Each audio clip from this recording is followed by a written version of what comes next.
Hi hello ಎಲ್ರಿಗೂ ನಮಸ್ಕಾರ. Welcome back to Swathu cooking YouTube channel.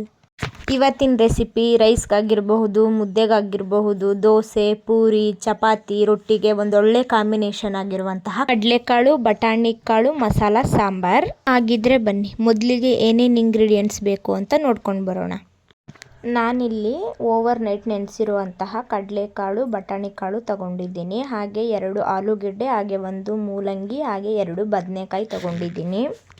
ನಂತರ ಮಸಾಲ ರುಬ್ಬೋದಕ್ಕೆ ಒಂದು ಅರ್ಧ ಹೋಳು ತೆಂಗಿನಕಾಯಿ ತುರಿ, ಹಾಗೆ 2 ಟೊಮೊಟೊ, 2 ಈರುಳ್ಳಿ, ಹಾಗೆ ಸ್ವಲ್ಪ ಕೊತ್ತಂಬರಿ ಸೊಪ್ಪು, ಹಾಗೆ ಒಂದು ಅರ್ಧ ಟೇಬಲ್ ಸ್ಪೂನ್ ಅಷ್ಟು ಗಸಗಸೆ, ಹಾಗೆ 1 ಪೀಸ್ ಚಕ್ಕೆ, ಹಾಗೆ 1 ಲವಂಗ, ಹಾಗೆ 2 ಟೇಬಲ್ ಸ್ಪೂನ್ ಅಷ್ಟು ಧನಿಯಾ ಪೌಡರ್, ಹಾಗೆ 2 ಟೇಬಲ್ ಸ್ಪೂನ್ ಅಷ್ಟು ಚಿಲ್ಲಿ ಪೌಡರ್ ತಗೊಂಡಿದ್ದೀನಿ.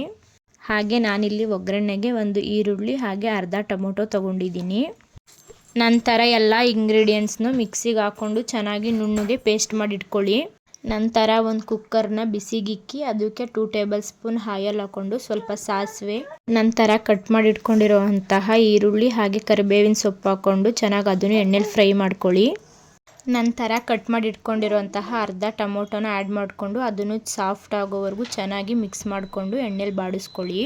ಟೊಮೊಟೊ ಎಲ್ಲ ಸಾಫ್ಟ್ ಆದಮೇಲೆ ಕಡಲೆಕಾಳು ಹಾಗೆ ಬಟಾಣಿ ಕಾಳು ಮತ್ತು ತರಕಾರಿ ಎಲ್ಲ ಆ್ಯಡ್ ಮಾಡಿಕೊಂಡು ಚೆನ್ನಾಗಿ ಅದನ್ನು ಎಣ್ಣೆಯಲ್ಲಿ ಫ್ರೈ ಮಾಡ್ಕೊಳ್ಳಿ. ತರಕಾರಿ ಎಲ್ಲ ಎಣ್ಣೆಯಲ್ಲಿ ಫ್ರೈ ಆದಮೇಲೆ ರುಬ್ಬಿರುವಂತಹ ಮಸಾಲಾನ ತರಕಾರಿಗೆ ಆ್ಯಡ್ ಮಾಡಿಕೊಂಡು ಅದನ್ನು ಹಸಿ ಸ್ಮೆಲ್ ಹೋಗೋವರೆಗೂ ಚೆನ್ನಾಗಿ ಫ್ರೈ ಮಾಡ್ಕೊಳ್ಳಿ. ಮಸಾಲ ಹಸಿ ಸ್ಮೆಲ್ಲೆಲ್ಲ ಹೋಗಾದ್ಮೇಲೆ ನಿಮ್ಗೆ ಎಷ್ಟು ಕ್ವಾಂಟಿಟಿಲಿ ನೀರು ಬೇಕು ಅಷ್ಟು ಕ್ವಾಂಟಿಟಿಲಿ ನೀರು ಹಾಕ್ಕೊಳ್ಳಿ. ನಾನಿಲ್ಲಿ ಲಾಸ್ಟಲ್ಲಿ ಕಟ್ ಮಾಡಿ 2 ಬದನೆಕಾಯಿ ಹಾಕ್ಕೊಳ್ತಾ ಇದ್ದೀನಿ. ಯಾಕೆ ಅಂದರೆ ಇದು ಬೇಗ ಕುಕ್ ಆಗೋದ್ರಿಂದ.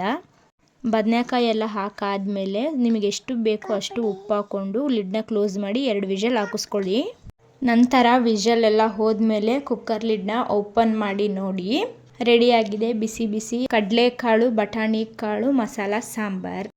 ಇನ್ನು ಅತಿ ಹೆಚ್ಚು ವಿಡಿಯೋಸ್ಗಳಿಗಾಗಿ ಸಬ್ಸ್ಕ್ರೈಬ್ ಮಾಡ್ಕೊಳ್ಳಿ.